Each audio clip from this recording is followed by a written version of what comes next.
হোসাইন রাদিয়াল্লাহু যখন ওদের বসে আছিল ঘরের মধ্যে, তখন ইয়াজিদের কিছু লোক এসে হোসাইন রাদিয়াল্লাহকে বললেন, ভাই হোসাইন, ইয়াজিদের লোক। কার লোক? খুব খেয়াল করবেন, আজ আমাদের বাংলাদেশে ইয়াজিদের লোক আছে না নাই? হোসাইন আছে না নাই? হ্যাঁ, হোসাইনের লোক আছে, ইয়াজিদের লোক আছে। তো ইয়াজিদের লোক এসে হোসাইন রাদিয়াল্লাহকে বলতেছে, খুব খেয়াল করবেন, যে ভাই খামাখা গন্ডগোল করে লাভ কি? খামাখা কি করে লাভ কি? মানে ওদের ধারণা হোসাইন গন্ডগোল করবি। আজও বাংলাদেশের ইয়াজিদের লোকেরা চিন্তা করে ইসলামী আন্দোলন যারা করে তারা মনে হয় গন্ডগোল করবি। জোরে কোন কথা ঠিক কিনা? খুব খেয়াল করবেন, খামাখা গন্ডগোল করে লাভ কি? তোমার নানা হলো বিশ্ব নবী, ইয়াজিদের লোকেরা বলতেছে, তোমার বাবা হলো বিশ্ব আলেম, তোমার মা হলো খাতুনে জান্নাত, তুমি এমন একটা বংশ থেকে আইছো, খালি বসে থাকবা আটরশির পীরের মতো, আমরা খালি হাদিয়া দিব। কি দিব? কি প্রস্তাব? তুমি জাতা ঘরের সন্তান, তোমার নানা হলো বিশ্ব নবী, তোমার বাবা হলো বিশ্ব আলেম, তোমার মা হলো খাতুনে জান্নাত, তুমি খালি বসে থাকবে, যা চাবা তাই বাবা। তুমি হবা মক্কা মদিনার সবচেয়ে বড় মসজিদের ইমাম, আর ইয়াজিদ হবে মক্কা মদিনার রাষ্ট্রনায়ক। তুমি করবা ইমামতি, আর ইয়াজিদ হবে রাষ্ট্রপতি। তুমি যা চাবা তাই ভাবা। সঙ্গে সঙ্গে হোসাইন দাঁড়িয়ে গেছে, সোনাল্লাহ কন্যা কেন? ইয়াজিদের লোকেরা কিন্তু কি বলছে? বসে থাকো। হোসাইন তাহলে বসে আছে, দাঁড়ায় বলতেছে, রে ইয়াজিদের সামসারা, আপনারা বলেন তো এরা আল্লাহর সামসা না ইয়াজিদের সামসা? রে ইয়াজিদের চামচারা, তোমরা কি বলতেছো? আমার নানা শুধু বিশ্ব নবী নয়, আমার নানা হলো বিশ্ব নেতা। আমার নানাকে তোমরা বিশ্ব নবী বলো, কিন্তু বিশ্ব নেতা বাদ দিলা কেন? আজ আমাদের বাংলাদেশে আমাদের নবীকে অনেকে বিশ্ব নবী বলে, অন্য একজন মানুষকে নেতা বলে তার পিছনে ঘুর ঘুর করে। ধরে কোন কথা ঠিক কিনা? মারাত্মক কথা হোসেন বলেছে, আমার নানা শুধু বিশ্ব নবী নয়, আমার নানা কি নেতা? আমার বাবা শুধু বিশ্ব আলেম নয়, আমার বাবা হলো বিশ্ববীর। তোমরা আমার বাবাকে বিশ্ব আলেম বলো, কিন্তু বীর বাদ দাও কেন? আপনারা বলেন তো হোসেনের বাবা শুধু আলেম না বীর? কিন্তু ইয়াজিদের চামচারা কি বলছে? তোমার বাবা হলো বিশ্ব আলেম, তার মানে আলীকে তারা আলেম বিশ্বাস করে, কিন্তু বীর বিশ্বাস করে না।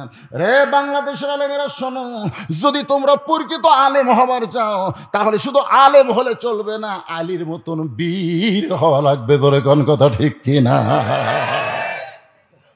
ছোট্ট একটা উদাহরণ দিই, কেমন বীর ছিলেন হযরত আলী, কেমন বীর ছিলেন হোসেনের বাপ আপনারা জানেন? তিমা প্রান্তরে নবী সাহাবীদের নিয়ে আলোচনা করতেছে। ইতিমধ্যে আল্লাহ নবীর কাছে খবর আসলো যে আমর নামে একজন মহাবীর, কি নাম? নামটা খেয়াল করবেন, আমর। আমর নামে একজন বীর কাবা শরীফ সে শপথ করেছে, আল্লাহ নবীর মাথা না কাটা পর্যন্ত পানি পান করবি না। সেই আমর যে তরবারি নিয়ে যুদ্ধ করে, তরবারির ওজন হলো 3.5 মণ। এই বীরের তরবারির ওজন কত? 3.5 মণ। প্রতি সন্ধ্যায় 21 কেজি খাদ্য খায়। তাহলে 3 সন্ধ্যা যদি খায় তাহলে কত কেজি? 63 কেজি। 63 কেজি খাদ্য দৈনিক খায়, পানি টানি বাদে আছে। সেই মহাবীর আমর কাবা শরীফ সে শপথ করছে যে মুসলমানের নবীর মাথা না কাটা পর্যন্ত পানি পান করব না। এই খবরটা কিতাবুল মাগাজি আপনারা পড়ে দেখেন। মা আহাদান ইয়াদখুলুল জান্নাতা ইহুব্বু ইয়ারজি ইলা দুনিয়া ওয়ালাহু মালাল আরদি মিন শাইইন ইল্লা শাহিদুন ইয়া তামান্না ইয়ারজি ইলা দুনিয়া ফায়ুক্তাল আশারা মাররাতান লিমা ইয়ারা মিনাল কারামাতি রাওয়াহুল বুখারী কিতাবুল মাগাজি। জোরে কোন সুবহানাল্লাহ। নবীর চোখ দিয়ে পানি পড়তেছে। সাহাবারা বললেন, হুজুর এত সুন্দর ওয়াজ করেন, চোখ দিয়ে পানি পড়ে কেন? আল্লাহ রাসূল বললেন, আমি যা জানি তোমরা তা জানো না। এই মুহূর্তে আমি জানতে পারলাম মক্কার সবচাইতে বড় বীর আমর আমার দেহ থেকে মস্তক বিচ্ছিন্ন করার জন্য কাবা শরীফ ছুঁয়া শপথ করছে। সে আমর আমাকে হত্যা করার জন্য আসতেছে। আর এই কথা শুনে ওর চোখ দিয়ে হঠাৎ একটু পানি আইছে। সামনে থেকে ওসমান গনি বলে, ইয়া রাসূলুল্লাহ, আমরা দোয়া করি আমর আপনার কাছে আসার আগেই আমরের যেন হাত পাও লুলে হয়ে যায়। যেরকম কি হয়ে যায় লুলে, আমরা যেরকম দোয়া করি, আল্লাহ আলেমদেরকে তারা নির্যাতন করতেছে, আলেমদেরকে তারা কষ্ট দিচ্ছে, এত দোয়া করি, যারা জালেম ওরা আরো জুয়ান হচ্ছে। জোরে কর কথা, ঠিক কিনা? এক শালা অসুস্থ হয় না, মরে না। ওসমান গনি বলতেছে, ইয়া রাসূলুল্লাহ, এই মুহূর্তে আমাদের দোয়া করা দরকার। কি জন্য দোয়া করব?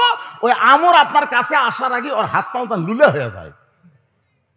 ওসমান গনির কথা মতো রাসূল খুব বুঝতেছেন না, রাসূলের ডবল জামাই, আবার খুব নরম মানুষ, বুঝলেন, দোয়ার পক্ষে।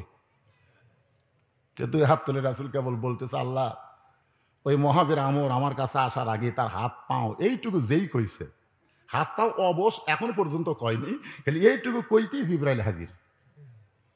জিবরাইল এসে বলতেছে, ইয়া আইয়ুহান নাবিয়্যু হারসিল মুমিনিন আলাল কিতাল। হে রাসূল, এই দুইটা হাত খালি দোয়া করার জন্য নয়, এই দুইটা হাত হলো লাঠি ধরার হাত। জোরে কর কথা, ঠিক কিনা? এই দুইটা হাত হলো তরবারি ধরা। লম্বা হতে দড়ি পাকাচ্ছে। তো এখন আল্লাহ রাসূল মোনাজাত কমপ্লিট না করে এই জায়গার হাতটা এরকম নিচে লেগেছে।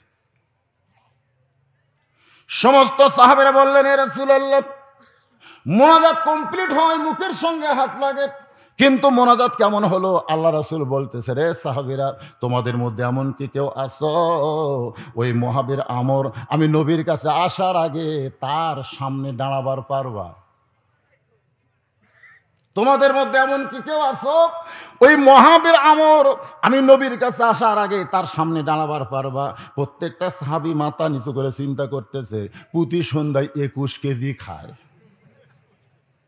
সারা বছরে কোনো সাহাবী 21 কেজি খায় না, আর এই প্রতি সন্ধ্যায় খায়। তরবারির ওজন কয় মন? 3 মন না, 3.5 মন। 3.5 মন তরবারি নিয়ে জিহাদের ময়দানে যায়। এত বড় বীরের সামনে কে দাঁড়াবে, এই চিন্তা যখন সমস্ত সাহাবী করতেছে, এমন সময় 13 বছর বয়সের একটা কিশোর বাচ্চা পিছন দিক থেকে লাফ ধরে বলতেছে, নবী গো, আমি আলী আমরের সামনে দাঁড়াবার চাই। পিছন দিক থেকে 13 বছরের একটা বাচ্চা ও দাঁড়ায় বলতেছে, হুজুর, আমি আমরের সামনে দাঁড়াবার চাই। রাসূল বলেন, এজলিস, বস। বস মানে এমন ধমক মারছে, কারণ আল্লাহ রাসূলের আপন চাচাতো ভাই, আবু তালেবের বেটা, বুঝতেছেন না? যে আবু তালেব রাসূলকে বাপের মতন দয়া করছেন। শিশুকালে মইরা গেছে মা, গর্ভে থাকতে মরছে পিতা, নবী চোখে দেখলেন না। এটা গান গাইলে কি গুনাহ হবে? রে তোরা সাদা সাদা কালা কালা গান করছিস, এটা করলে কি হয়? এই যুবকেরা সবাই আমার সঙ্গে বলেন, শিশুকালে মইরা গেছে মা, গর্ভে থাকতে মরছে পিতা, নবী চোখে দেখলেন না। কে করিবে লালন পালন, কে করিবে লালন পালন, কে দিবে সান্ত্বনা? এই দুনিয়ার বড় এতিম নবী ছিলেন একজনা। আপন চাচাতো ভাই, এজলেস, বস। হযরত আলী যখন বসে গেছে, এমন সময় রাসূল বললেন, রে সাহাবীরা, আমর কিন্তু আসতেছে, তোমাদের মধ্যে এমন কি কেউ আছো ওই আমরের সামনে দাঁড়াবার পারবা? প্রত্যেকটা সাহাবী মাথা নিচু করে চিন্তা করতেছে। 21 কেজি খায়, 3.5 মন তরবারি ব্যবহার করে, চিন্তা করতেছে। এমন সময় হযরত আলী দাঁড়ায় বলে, রাসূলুল্লাহ, আমি আলী আমরের সামনে দাঁড়াবার চাই। রাসূল একটু বিরক্ত হয়ে বললেন, কে রে আলী, এই তোকে একবার বসালাম, আবার যে দাঁড়ালি, তুই কি আমরকে চিনিস? সঙ্গে সঙ্গে আলী বলতেছে লা ইলাহা ইল্লাল্লাহু মুহাম্মাদুর রাসূলুল্লাহ। ওই আল্লাহর ঈমানের শপথ করে বলতেছি, আল্লাহর ঈমান আমার ভিতরে, নবীর মহব্বত আমার অন্তরে, পৃথিবীর কোন আমরকে চিনার দরকার আমার না। আল্লাহর ঈমান আমার ভিতরে, নবীর মহব্বত আমার অন্তরে। আমি আলী বেঁচে থাকতে ওই আমর এসে আপনার দেহ থেকে মস্তক বিচ্ছিন্ন করবে। আমি বেঁচে থাকতে, আমি মরে গেলে আপনার কি হবে সেইটা পরের কথা। জীবিত অবস্থায় কোন আমরের বাপের ক্ষমতা নাই যে আমার নবীর কাছে আসতে পারে। সুবহানাল্লাহ না খান। এটা কি মনে করতেছেন? এটা কেমন বীরত্ব? আর এদিকে চামচারা কি কয়, তোর বাপ হলো বড় আলেম। রাসূল বলে নাই। আলী কাছে আসলি বললেন, ওসমান, ওসমান তোমার বাড়িতে কোনো তরবারি আছে? ওসমান বললেন, হুজুর ওই উট দুম্বা জব করার একটা ছুরি আছে। কারণ মুসলমানের তরবারি থাকবে কেন? মুসলমান খালি তসবিহ। আপনারা জানেন ওই যে মসজিদের মেহরাব কি জন্য বানাছে? ইমাম সাহেব যেটি দাঁড়িয়ে থেকে নামাজ পড়ায়, ওটা কি ইমামের জায়গা? কথা বল না কেন, ওটা কি ইমামের জায়গা? প্রত্যেকটা মুসল্লি আড়াই হাতে একটা করে লাঠি নিয়ে যদি ওই জায়গাতে রাখতো। আইদুল হক জিহাদি নামে একটা বক্তার নাম শুনছেন? সিরাজগঞ্জে ওনার মাহফিল। সকালবেলা মাহফিল কমিটি বলতেছে, হুজুর থানা থেকে অনুমতি দিচ্ছে না, মাহফিল বাতিল। সাতক্ষীরার আইদুল হক জিহাদি বলতেছে, ভাই 1 বছর আগে দাওয়াত দিছে, আর আজকে সকালে বলতেছে মাহফিল হবি না। হবে। এলাকার লোক হয় না, হুজুর থানা বাতিল করে দিছে। ওই জিহাদি বলল, একটা কাম করো, তোমরা 200 জন মানুষ 2 হাতে একটা করে লাঠি বানাও। 200 জন। কতজন? আসরের নামাজের পর থেকে ওই মাহফিল এলাকাত খালি লাঠি নিয়ে ঘুরবে, কিছু করা লাগবে না, খালি লাঠি এরকম বাইর করে খালি ঘুরবে। থানার একজন পুলিশ যে ওসি সাহেব বলতেছে, হাজার হাজার জনগণ লাঠি নিয়ে খাড়া হয়ে আছে। পুলিশ বলতেছে, দরজা বন্ধ কর, যাওয়ার দরকার নেই। জিয়াদি এসে মাহফিল করে চলে গেছে, ওরা লাঠি সব আগুন দিয়ে পুড়িছে। আপনারা কি মনে করতেছেন ওই মেয়েরাব খালি তসবিহ থোয়া যায় নামাজ থর জায়গা?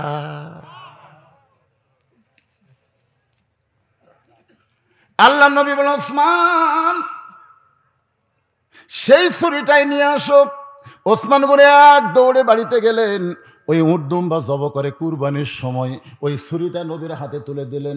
নবী তাকায় দেখে ছুরির মাপ মাত্র 27 ইঞ্চি। জোরে কোন কয় ইঞ্চি? 27 ইঞ্চি একটা ছুরি আল্লাহ রাসূল আলীর হাতে দিয়ে বলতেছে, আলী ও তো 3.5 মতো তরবারি নিয়ে আমাকে আসতেছে মারতে, তুই 27 ইঞ্চি নিয়ে যা। এখান থেকে প্রমাণ হলো অস্ত্রের বিরুদ্ধে অস্ত্র লাগবে, দোয়া দেয়া কাম হবে না। জোরে কোন কথা ঠিক কয়ে কথা কম না। 27 ইঞ্চি তরবারি নিয়ে হযরত আলী দৌড় মারতেছে, পিছন দিক থেকে নবী ডাকতে বলে, আলী দৌড় আসলেন। বলে, ইয়া রাসূলুল্লাহ, ওই কাফের আমর আপনার পবিত্র চেহারা দেখার আগে আমি আলী ওকে জাহান্নামে পাঠাবার চাই। ওই কাফের আমর যে শপথ করছে কাবা ছুঁয়ে, সে আপনার পবিত্র চেহারা দেখার আগে আমি। রাসূল কয়, কে রে এই 27 ইঞ্চি লিয়ে জেলা পাচ্ছে? এক দৌড়ে হযরত আলী হাজার হাজার কাফের পিছনে মিছিল করতেছে, আর আমর হাতির মতন হাঁটতেছে তরবারি কান্দে নিয়ে। ওই 27 ইঞ্চি তরবারি নিয়ে হযরত আলী আমরের সামনে দাঁড়াইছে, একেবারে সামনে। কারণ আলী জানে, আল্লাযী পড়েন, আল্লাযী খলাকাল মাউতা ওয়াল হায়াতা লিয়াবলুয়াকুম আইয়ুকুম আহসানু আমালান ওয়া হুয়াল আজিজুল গফুর। আল্লাহ যদি আমাকে না মারে, দুনিয়ার কোনো আমর আমাকে মারতে পারবে না। আর আল্লাহ যদি আমাকে মারে, দুনিয়ার কেউ আমাকে বাঁচাবার পারবে না। এই বিশ্বাস নিয়ে কার সামনে? আমরের সামনে। কে সামনে? আমর আলীর দিকে তাকে বলতেছে, এই ছোট্ট বাচ্চা, এই ছোট্ট বাচ্চা, আমার সামনে এই চাকু নিয়ে খাড়া হয়েছিস কেন?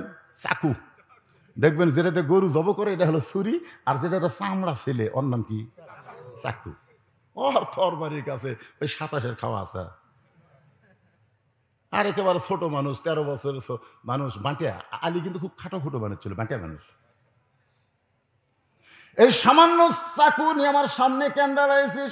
সঙ্গে সঙ্গে হযরত আলী আল্লাহর দিকে খেয়াল করে, ইয়ানজুরু বিনুরিল্লাহ, কাল রাসূলুল্লাহ সাল্লাল্লাহু আলাইহি ওয়াসাল্লাম, ইত্তাকু ফিরাসাতাল মুমিনিনা ফাইন্নাহু ইয়ানজুরু বিনুরিল্লাহ।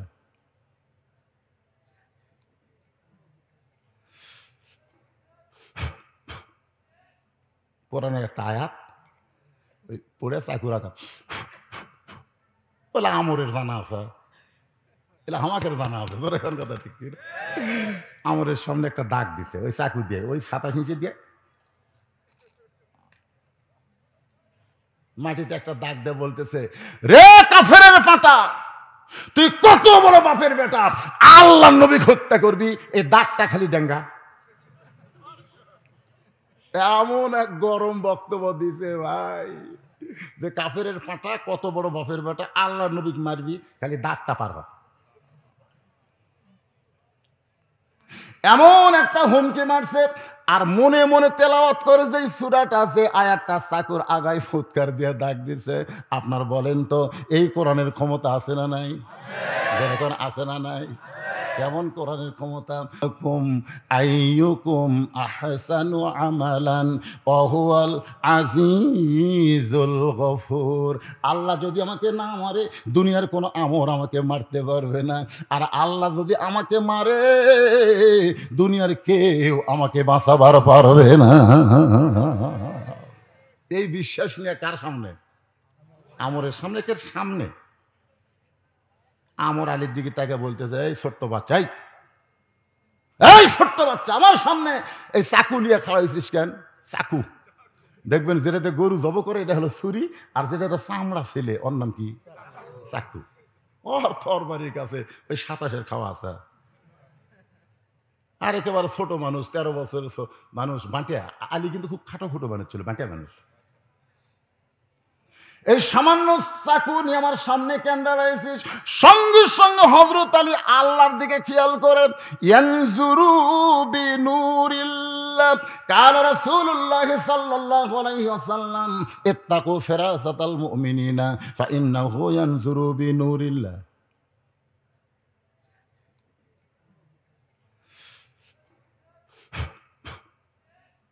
কোরআনের একটা আয়াত ওই পড়ে চাকু রাখা, বলে আমরের জানা আছে, এলা আমাকে জানা আছে, তোর এখন কথা ঠিক কি? আমরের সামনে একটা দাগ দিছে ওই চাকু দিয়ে, ওই 27 ইঞ্চি দিয়ে মাটিতে একটা দাগ দিয়ে বলতেছে, রে কাফেরের পাতা, তুই কত বড় বাপের বেটা, আল্লাহর নবী হত্যা করবি, এই দাগটা খালি ডেঙ্গা। এমন এক গরম বক্তব্য দিছে ভাই, যে কাফেরের পাটা, কত বড় বাপের বেটা, আল্লাহর নবী মারবি, খালি দাগটা পারবা। এমন একটা হুমকি মারছে। আর মনে মনে তেলাওয়াত করে যে সূরাটা আছে, আয়াতটা চাকুর আগায় ফুৎকার দিয়ে দাগ দিছে। আপনার বলেন তো, এই কোরআনের ক্ষমতা আছে না নাই? যেরকম আছে না নাই? কেমন কোরআনের ক্ষমতা? আমরের গোটা দেহ থর থর থর থর করতেছে। পিছনে হাজার হাজার কাফেররা বলতেছে, মারেন মারেন। ছোট্ট একটা বাচ্চা আপনার সামনে কি বলিয়া ওড়ায়, আপনি কেন দাঁড়িয়ে গেলেন, থমকে দাঁড়ালেন? মারেন মারেন মারেন। সমস্ত কাফের যখন আমেরকে মারতে গয়, এমন সময় আমর কি করবে? ওই 27 ইঞ্চি তরবারির ছোট্ট বাচ্চাকে লক্ষ্য করে যখন 3.5 তরবারি এভাবে মারার জন্য বাড়াইছে, ইয়ানজুরু বিনুরিল্লাহ, হযরত আলী তাকায় দেখে আমরের তরবারি আল্লাহ কাঠের তক্তা বানায়া দিছে। কাঠের কি? ইব্রাহিম নবী বারবার খালি আগুনের চুলার দিকে তাকায়, নমরুদকে খালি পড়িয়া দেখ, পড়বো আর পড়বো। আল্লাহ আল্লাহ ইব্রাহিম এখন তাকা, আল্লাহ আল্লাহ এখন তাকা। ইব্রাহিম তাকা দেখে সবুজ রঙের বাগান, ফুল ফুটে আসা। নমরুদকে খালি পড়লেই মরবো রে। ইব্রাহিম কয়, আল্লাহ আর দেরি করি কেন? যে হারে বাগান ডাকতেছে, কুল্লা ইয়া নারু কুনি বারদাও ওয়া সালামান আলা ইব্রাহিম। ফেরাউন কয়, মুসা পলাবি কোন দিক দিয়ে রে? সামনে সাগর। মুসা কয় আল্লাহ। আল্লাহ কয় এই টাকা টাকা থেকে 12টা রাস্তা, 12টা রাস্তা যা। তাহলে মুসা নবীর জন্য আল্লাহ যদি দরিয়া রাস্তা বানাবার পারে, ইব্রাহিম নবীর জন্য যদি আল্লাহ আগুনের চুলা শান্তির বাগান বানাবার পারে, আলীর জন্য আমরের তরবারি আল্লাহ তক্তা বানাবার পারে না? বাংলার মুসলমানের জন্য ভারতের পারমাণবিক বোমা আল্লাহ মিষ্টি বাঙ্গি তরমুজ বানাবার পারবে না? ওই আমেরিকা, রাশিয়া, ব্রিটেন, ফ্রান্স আমাকে দেশত যখন মারার জন্য বোম মারবি, মাটির পড়া মাত্রই আল্লাহ কই ফুটিস না, ফুটিস না। তো বোম এটি তরমুজের লাগাল পড়ে আছে, একটা তরমুজের লাগাল বোম পড়ে আছে। তো বাংলাদেশের মাটির আবার উর্বরা শক্তি বেশি। মাটি বলতেছে আল্লাহ এই বোম কি বোমই থাকবি? আল্লাহ বলতেছে তরমুজ হোক। হেক্কের মিষ্টি 20 কেজি একটা তরমুজ, সোলপল সবাই থাকে তরমুজ, ওরা চাকু দিয়ে কাটতেছে আর ভাগ করে খাচ্ছে। ওরা দূরবীন অনুবীক্ষণ যন্ত্র দিয়ে দেখতেছে আমাকে পারমাণবিক বোমা এরা কাটিয়ে খাচ্ছে। হাসতেছে। আপনারা কি মনে করতেছেন এইভাবে পৃথিবীতে মুসলমান খালি মার খাবে? আসতেছে নেতা, আসতেছে নেতা, আসতেছে। আমাকে আলিম করে যত জেলে ঢুকাবি তখন আল্লাহ কবি নেতা যা। তোর বাড়ি তক্তা আছে আর বলেন তো 27 ইঞ্চির তোর বেশি না 3.5 মণ ওজন, 3.5 মণ তক্তা মারিছে, তরবারি হয়ে গেছে তক্তা।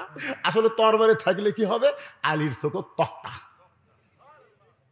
এক লাফে তরবারির উপরে উঠে তক্তা বিশ্বাস করে 27 ইঞ্চি তরবারি, আমরের ঘাড়ো 27, এই ঘাড়ো 27, তরবারির 27।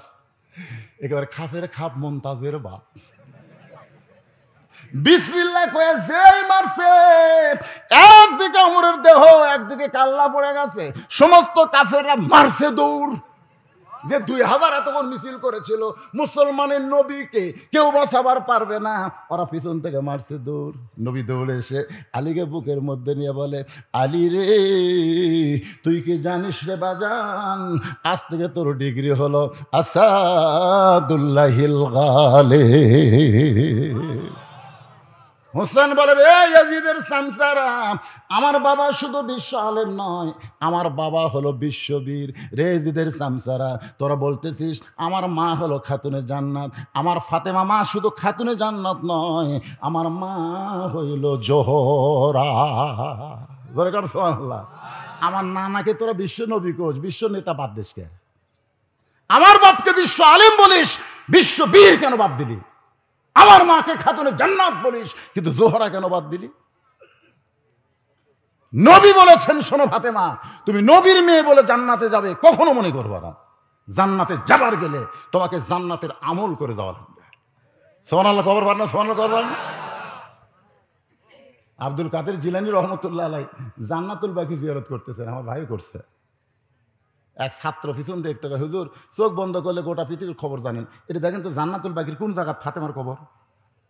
আব্দুল কাদের জিলানী চোখের পানি নিয়ে বললেন, রে আমার মুরিদেরা শোনো, ছাত্ররা শোনো, এই জান্নাতুল বাকির মধ্যেই ফাতেমার কবর আছে, কিন্তু কবরটা কোন জায়গায় কিয়ামত পর্যন্ত কেউ বলতে পারবে না। সমস্ত মুরিদ বলে, হুজুর কেন বলতে পারবে না? আব্দুল কাদের জিলানী বললেন, আমার মা ফাতেমা হলো জোহরা। এই মায়েরা যারা পর্দার অন্তর আছেন একটু মনোযোগ দিয়ে শোনেন, শোনেন, আপনারা একটু শোনেন। এর আবার মনে করবে হুজুর খালি মরদ মানুষের ওয়াজ করতেছে, আমাকে একটা কথা কয় না। তো সমস্ত ছাত্র আব্দুল কাদের জিলানীকে বলতেছে, হুজুর এই জোহরা মানে কি? জোহরা মানে কি শোনার দরকার আছে না নাই? আব্দুল কাদের জিলানী বললেন, তাহলে শোনো, এশার নামাজের পরে হযরত আলী ঘরত গেছে। কোন নামাজ? আপনারা কোন নামাজের পরে ঘরত যাবেন? আল্লাহ নবী বলেছেন এশার নামাজের পরে কোনো গাল গল্প চলবি না, কোনো ওয়াজ চলবে না। এশার নামাজের পরে তোমরা ঘুমায় যাবা, ফজরের নামাজ যেন জামাতের সাথে আদায় করবার পারো। এশার সময় ঘুম দিবা, ফজরের নামাজ জামাতে পড়বা, সারা রাত ঘুম পড়া তোমার ইবাদতের মধ্যে আল্লাহ কবুল করে নিবে। জোরে কোন সুবহানাল্লাহ। তা হযরত আলী, এই তুই আবার প্র্যাকটিস করতেছিস, বস বাবা, বস রে, বস বস। এশার নামাজ পড়ে হযরত আলী ঘরের মধ্যে ঢুকাই দেখে ফাতেমা সুন্দরী সাজা গুজা বসে আছে। আপনি বলেন ঘরের মধ্যে যাই দিন আর বউ আমি সুন্দরী দেখতে পাই, আমার কি লাগবে? এই ভালো লাগবে না? হাসান হোসেনকে সাজাই দিয়া ঘরটাও সুন্দর করে সাজাইছে।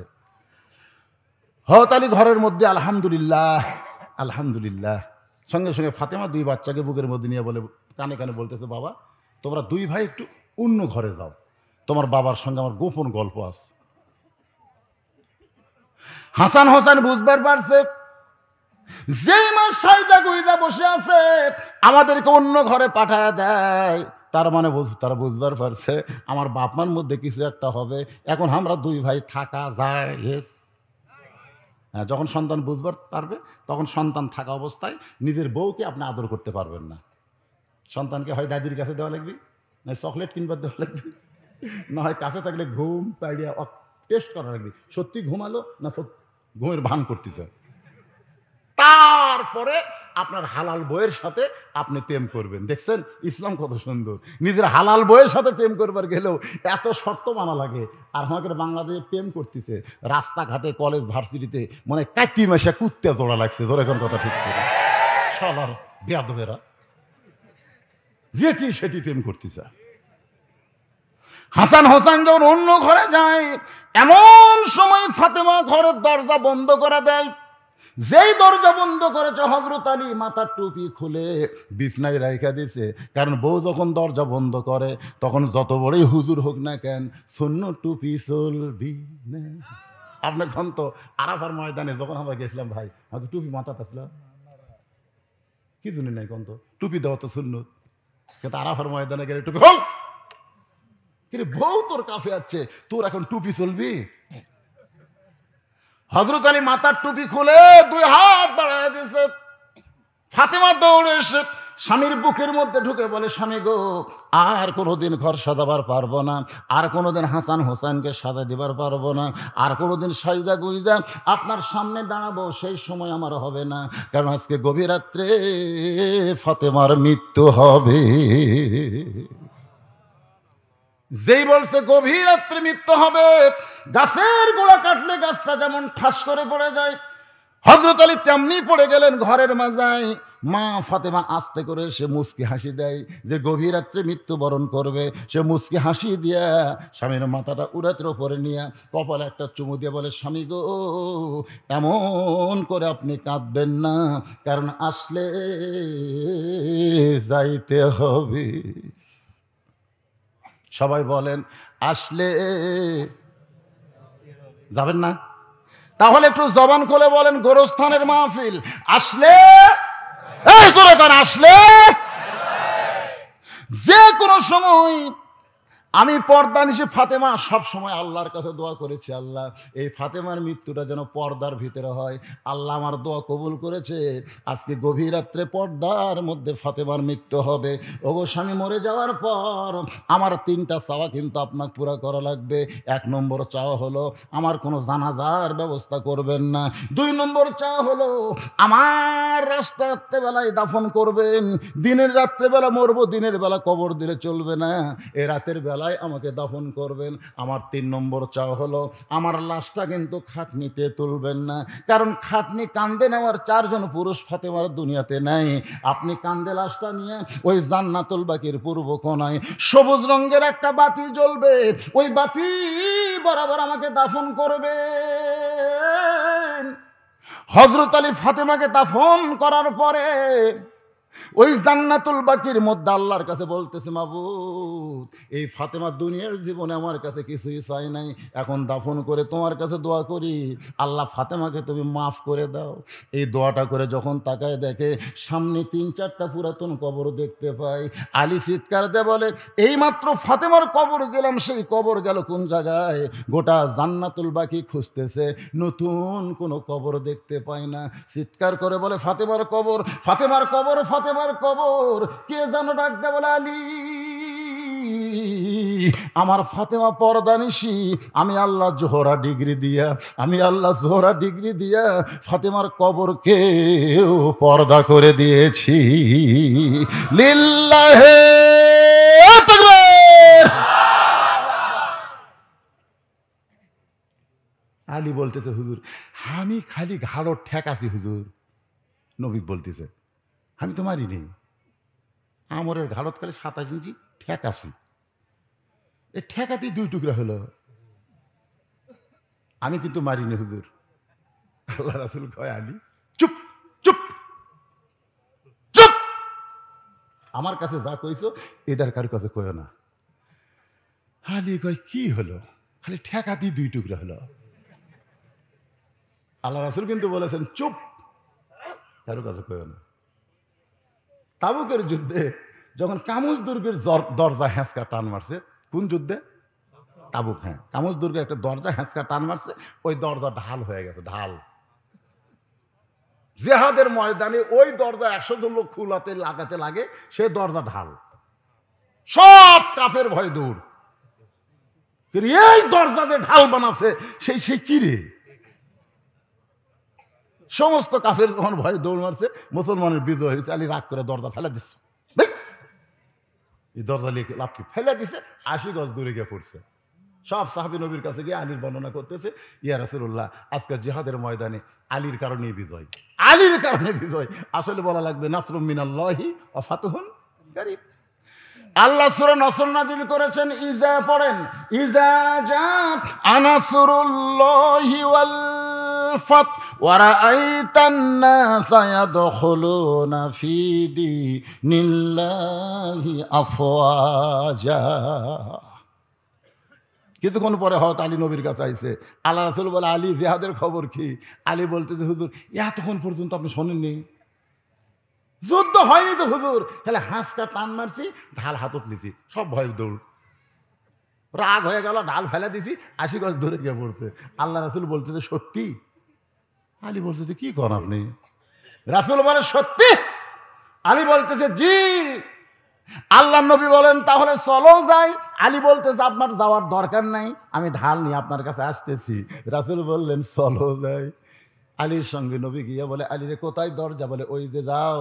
আলী গিয়ে দরজা এরকম উঠাবার চাই, নিজে নড়ে কিন্তু দরজা নড়ে না, নিজে নড়ে কিন্তু দরজা নড়ে না। আলী কান্দের, নবীও কি হলো? যেই দরজা হ্যাঁচকা টান মারলে ঢাল হলো, ফেলে দিলাম, 80 গজ দূরে গিয়ে পড়লো, সে দরজা কেন নড়াবার পারতেছি না? রাসূল বলে, আলী রে, আমরের সঙ্গে যেদিন যুদ্ধ করেছিলে তুমি কিন্তু বলেছিলে আমি মারিনি, আমি কিন্তু ঠেকাইছি। আজকে বলো আলী, আমরকে ঠেকাইলে 2 টুকরা হয়ে গেল, দরজা তোমার জন্য ঢাল হলো, ফেলে দিলে 80 গজ দূরে গিয়ে পড়লো, কারণ কি? আলী বলতেছে, ইয়া রাসূলুল্লাহ, আমি বুঝতে পারলাম না।